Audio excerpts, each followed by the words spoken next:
Isang mapagpalang araw po sa ating lahat. Welcome po sa ating 365 Daily Devotion with Pastor Russell Ocampo.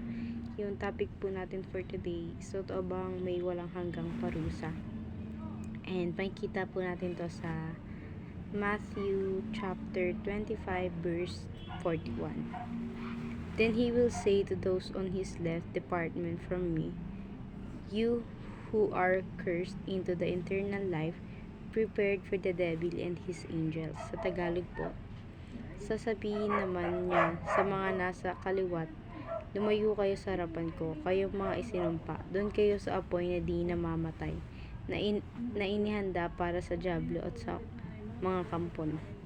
Ngayon po, i-share ko po yung mga natutunan ko sa naging topic po natin for today.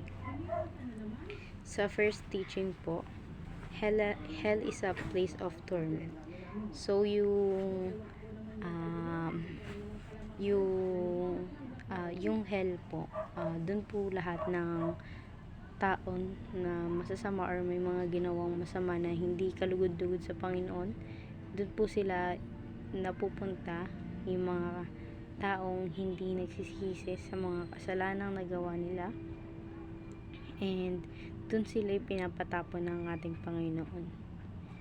Sa second teaching po, hell is internal separation from God. So, kapag nasa hell po tayo, or yung mga napupunta po sa hell, sila po na yung mga taong wala ng chance para makabalik pa sa Panginoong Hesukristo, dahil once na maitapon ka na ron, hindi ka na magkakaroon pa ng magandang buhay sa Panginoong Hesukristo, hindi ka na malalapit sa piling niya. Kaya habang nabubuhay tayo, mas magandang ihingi natin ng tawad lahat ng mga kasalanan nating nagawa, and magsisi tayo sa lahat ng kasalanan natin.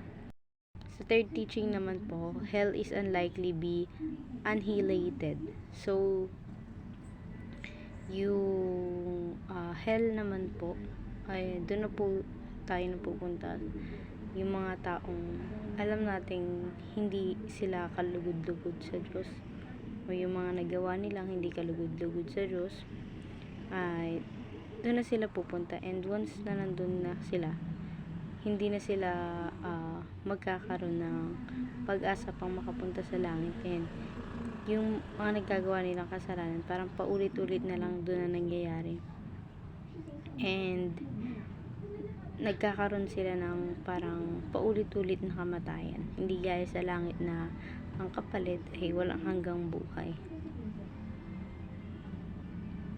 Proceed po tayo sa application. First application po, seek the truth about hell. So, kung may mga nababasa tayo na about doon, mas mabuting magbasa tayo sa Bible, dahil kung sa Bible tayo magbabasa about doon,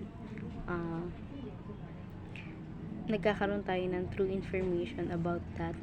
And sa mga nakikita natin, alam natin na totoo siya, or alam natin na about talaga, or galing sa Biblia yung mga nababasa natin, which is totoo siya, and napakalaking points or napakalaking chance na totoo yun.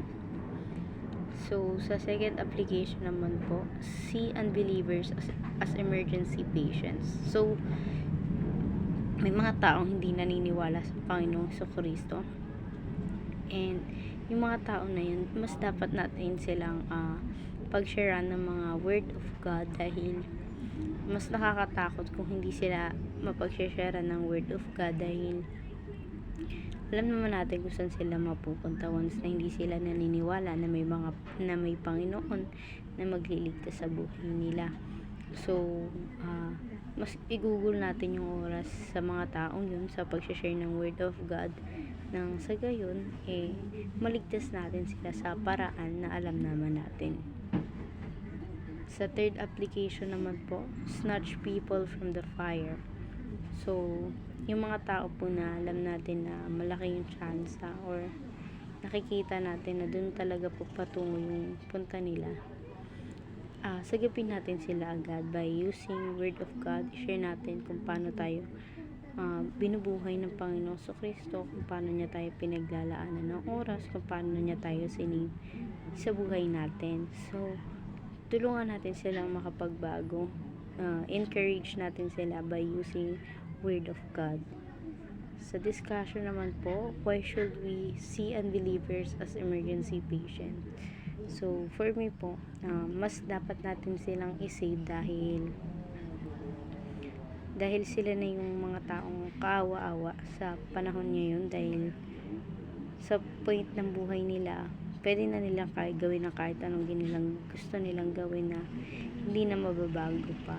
So, kung tayong mga nananampalataya sa Panginoon na sharean sila ng word, malaki yung chance na pwede pa silang magbago, and mas makakatulong tayo sa buhay na meron sila.